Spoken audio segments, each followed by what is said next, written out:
सदन के नेता ने आज एक प्रस्ताव दिया तो कृषि कानून केंद्र की सरकार ने पिछले दिनों 3 बनाए,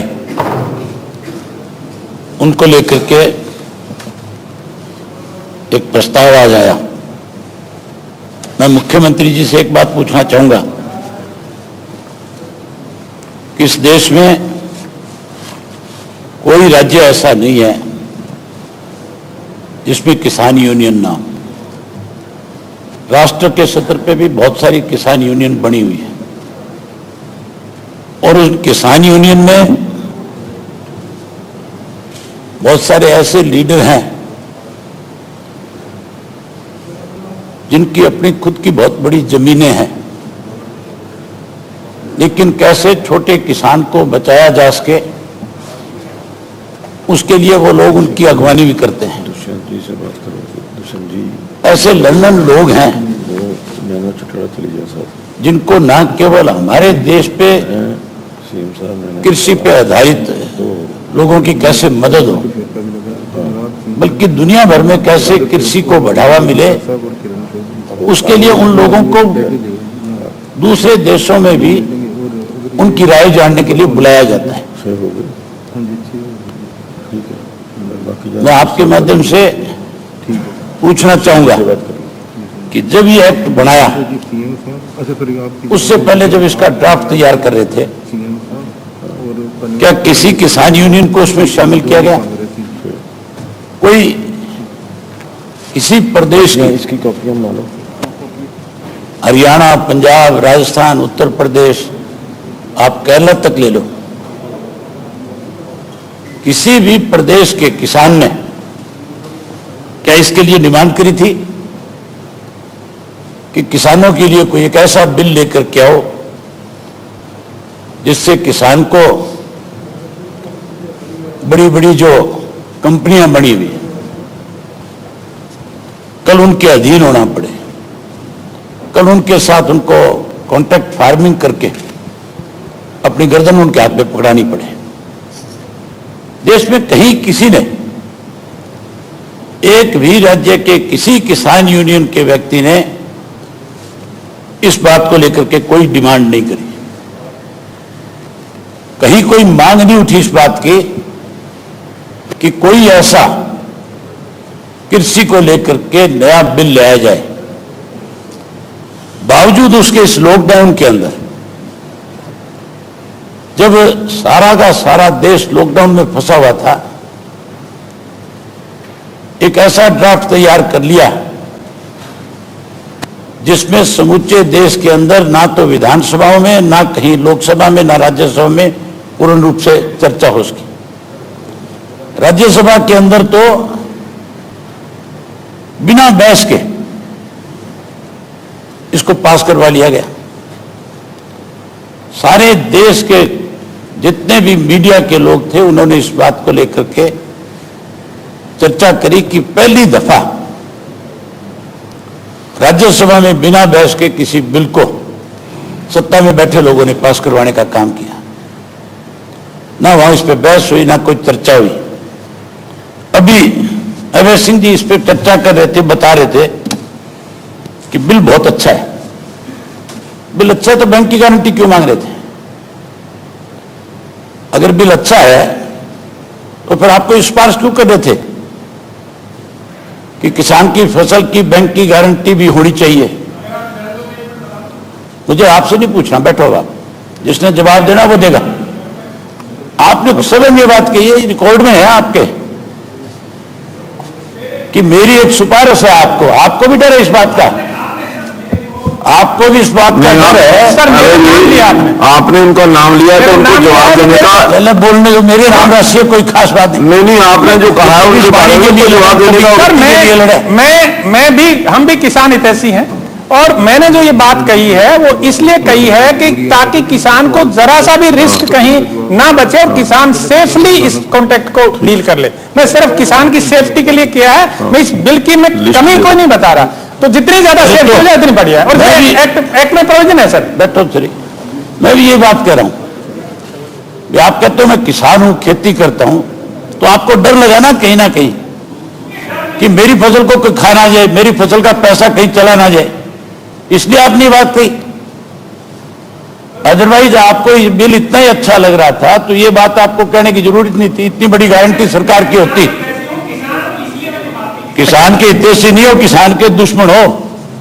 हितैषी तो होते तो फिर इस बिल में खड़े होने की बजाय, इस पे चर्चा करने की बजाय, जिस तरह जेजेपी के कई नेताओं ने किसानों के बीच में जाकर के कहा, शायद आज उनकी मजबूरी होगी, किसी वजह से बोल नहीं पा रहे होंगे। आप लोगों ने किसी किसान को ऐसा बिल लेकर के आई आपकी केंद्र की सरकार कि आने वाले समय में तुम्हारी 3 पीढ़ियों को भी किसान जो है, इस विधानसभा का दरवाजा तो बहुत दूर की बात है, पंचायत का भी नहीं देखने देगी, किस गलतफहमी में हो।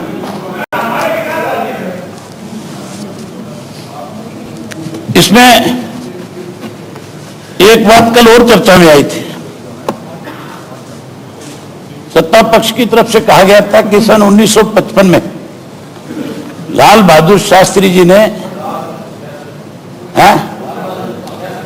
लाल बहादुर शास्त्री जी प्रधानमंत्री थे, 55 की बात है,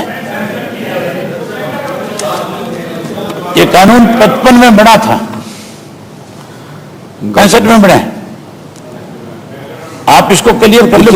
देखिए, ये सुझाव तो जरूर 55 में भी आया होगा, लेकिन इसको लागू करने का काम जब लाल बहादुर शास्त्री देश के प्रधानमंत्री बने, उस समय कमेटी बनी और उस समय 67 में पहली बार एमएसपी घोषित करके और प्रोक्योरमेंट शुरू हुई 1967 में। चलो, मैं ये कह रहा था कि उस वक्त जो कानून बनाया गया था उसमें बिल्कुल स्पष्ट था कि केंद्र सरकार ने जो खाद्यान्न है, दालें हैं, कोई तिलहन है, तेल है, आलू प्याज है, जो हर रोजमर्रा की किसान की जरूरत की चीज है, उन सब चीजों की कोई जमाखोरी नहीं हो सकेगी। आपकी सरकार ने तो केंद्र की ने उस एक्ट को भी खत्म कर दिया। कोई भी कंपनी जो है आलू का स्टॉक कर सकती है, प्याज का कर सकती है, किसी खाद्यान्न का कर सकती है, तेल का कर सकती है, गेहूं का, चने का, दालों का, हर चीज का जितना चाहे उतना स्टॉक कर सकती है। उसी का नतीजा आज है कि इन दिनों में गांव-गांव के अंदर लोग अपनी ट्रालियों में प्याज भर के और आवाज लगा करके 5 रुपए 7 रुपए किलो के हिसाब से बेचते हैं। आज वही प्याज 100 रुपए किलो मिलता है आपको। इसका मतलब आपने जिस कानून को अमली जामा पहनाया है उसकी वजह से आज जो है प्याज का स्टॉक हो गया। आज से 15 दिन पहले अखबार की खबर थी, मैंने पढ़ा था, नासिक सबसे बड़ा केंद्र है इसका प्याज का, और अब की बार 20 लाख मैट्रिक टन प्याज ज्यादा महाराष्ट्र में आया है। बावजूद उसके 20 लाख मैट्रिक टन ज्यादा आने के बाद भी आज प्याज के दाम जो है किसान के खेत से जब लिया जाता है तब तो 5 रुपए 4 रुपए किलो के हिसाब से, और मंडी में आने के बाद जिन लोगों को आपने इस बात की छूट दी है वो लोग फिर इसको स्टॉक करके आज 100 रुपए किलो के हिसाब से बेच रहे हैं। जिस आलू को लोग सड़क पे फेंक करके जाते थे, आज आपके इस गलत कानून की वजह से उनको मजबूर होकर के सस्ते में इनको देना पड़ा कंपनियों वालों को, और इन्होंने अपने बड़े बड़े जो आपके कोल्ड स्टोरेज हैं उनमें ले जाकर के स्टॉक कर दिया। अगर ये कानून बनाना था, इस कानून के अंदर जिस ढंग से प्रधानमंत्री जी ने स्वयं अपनी मन की बात में ये कहा था, जो स्वयं देश को एड्रेस कर रहे थे और कह रहे थे कि हम छोटे छोटे फार्मर जो हैं उनको कोऑपरेटिव सेक्टर के माध्यम से उनके गांवों के अंदर कोल्ड स्टोर बना करके देंगे, उनके गांवों के अंदर स्टोरेज बना करके देंगे ताकि वो अपना माल उसमें रख ले। तो पहले इन सब चीजों की व्यवस्था करते हैं और व्यवस्था करने के बाद फिर इस नियम को लागू करते हैं ताकि उस किसान को भरोसा होता है कि सरकार की मंशा ठीक है। आपने तो कानून पहले बनाया और किसान को कब ये सारी फैसिलिटीज मिलेगी, इसके लिए अब तक किसी एक किसान तक, किसी भी, चाहे वो आपके कृषि विज्ञान केंद्र बने हुए हैं, चाहे वो कोई आपका एग्रीकल्चर डिपार्टमेंट है, ना आपकी सरकार की तरफ से किसी को कोई इंफॉर्मेशन नहीं है। ये तो किसी ने अखबार के माध्यम से अगर पढ़ लिया, अगर उसने भी कहीं जानकारी जुटानी चाहिए तो उसको भी आगे से ये जवाब मिला। मैंने स्वयं हमारे कृषि ज्ञान केंद्र जो है, मेरे साथ लगता हुआ राजस्थान है संगरिया, वहां के कृषि ज्ञान केंद्र से इस बात की जानकारी मांगी कि क्या कोई केंद्र की सरकार की तरफ से ये कानून बनने से पहले या कानून बनने के बाद कोई इस किस्म की इंफॉर्मेशन आपके पास है जिससे कोई 2.5-3 एकड़ का 4 एकड़ का किसान जो है, सब लोग आपस में कोऑपरेटिव ढंग से केंद्र की सरकार के उस पैसे से या प्रदेश की सरकार के उस पैसे से कल कोई अपना कोल्ड स्टोर बना सकता है, कल कोई अपने स्टोरेज के लिए कोई स्टोर खड़ा कर सकता है, उसके लिए जमीन कहां से आएगी, कौन जमीन देगा, इन सब चीजों के लिए कोई आपको सेंटर की तरफ से लिख कर क्या आया, सरकार को स्टेट की तरफ से लिख कर क्या आया, कोई जवाब नहीं था। दूसरी तरफ आप इस कानून को बना दिया आपने, क्योंकि मेजोरिटी थी केंद्र में आपके पास। इस कानून को कांग्रेस भी बनाना चाहती थी, कांग्रेस भी सदा पूंजीपतियों के हाथों में खेलती रही। मुझे वो दिन याद है जब 2012 के अंदर केंद्र में कांग्रेस की सरकार थी और उस केंद्र की कांग्रेस की सरकार ने जब इसी ड्राफ्ट को जो आपने लागू किया है जब सदन में लेकर के आए लोकसभा में, तो उस वक्त कांग्रेस के पास मेजोरिटी नहीं थी। अनेक दूसरे क्षत्रिय दल ऐसे थे जिनकी वजह से कांग्रेस सत्ता में बनी हुई थी और उसमें भूपेंद्र सिंह हुड्डा चले गए। मैं उनसे जरूर ये पूछता कि उनके बेटे ने स्वयं उसके अंदर इसी ड्राफ्ट को जब बिल के रूप में वहां लेकर के आए थे उसका समर्थन कर रहा था। आप एक चीज की जानकारी जरूर जुटा लें, गुजरात के अंदर KFC वाले अपनी फैक्ट्री लगाने गए थे, आपकी सरकार थी, मोदी साहब वहां चीफ मिनिस्टर थे और उन्होंने इसका विरोध किया था कि हम किसी भी मल्टीनेशनल कंपनी को अपने प्रदेश में कोई इंडस्ट्री नहीं लगाने देंगे। जब उन्होंने इसका विरोध किया तो भूपेंद्र सिंह हुड्डा के लड़के दीपेंद्र सिंह हुड्डा जो उस वक्त सांसद था, उसने ये हाउस में कहा कि हम KFC को इनवाइट करेंगे, हरियाणा में हमारी सरकार है और हम उनको अच्छे आलू की क्वालिटी देंगे। और ये भी कह बैठा साथ साथ कि 24-24 इंच के आलू उगा के भेज देंगे। उस वक्त विपक्ष के नेता आपकी श्रीमती सुषमा स्वराज जी थी, स्वर्गीय, उन्होंने जहां उसका मजाक उड़ाया था, मजाक उड़ाना संभाविक था, वहीं उन्होंने इस बिल का विरोध किया था। उस वक्त तो आपकी पार्टी इसका विरोध कर रही थी, आज आप समर्थन कर रहे हो।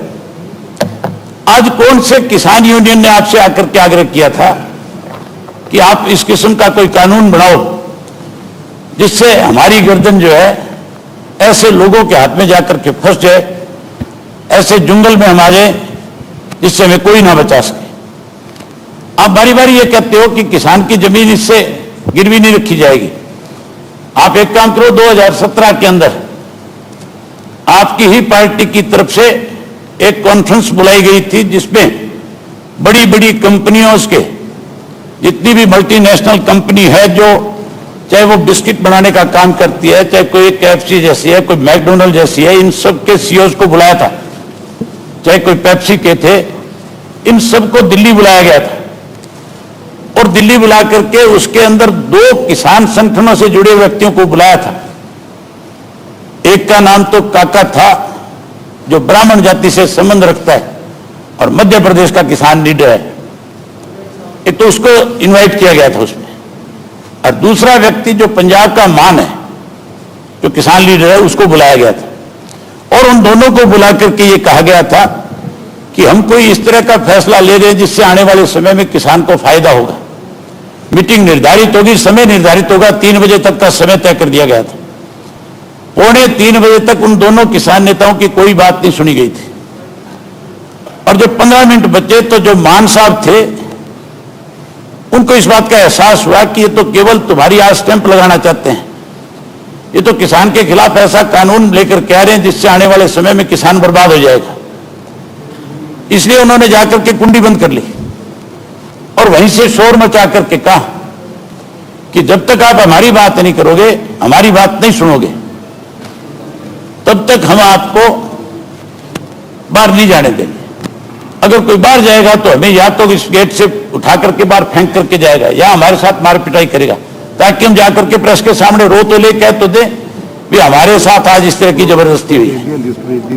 आज आपकी सरकार ने जिस ढंग से इस देश के किसान के साथ मनमर्जी करी है, जिस तरह का काले कानून बनाए, बिल लेकर के आए, आज जिस तरह से आप अकेले बैठ के उस पर मोहर लगाना चाह रहे हो, मैं आपसे मुख्यमंत्री जी एक बात कहना चाहूंगा, ये हरियाणा प्रदेश जो है इसमें 70% से ज्यादा लोग कृषि पे आधारित हैं।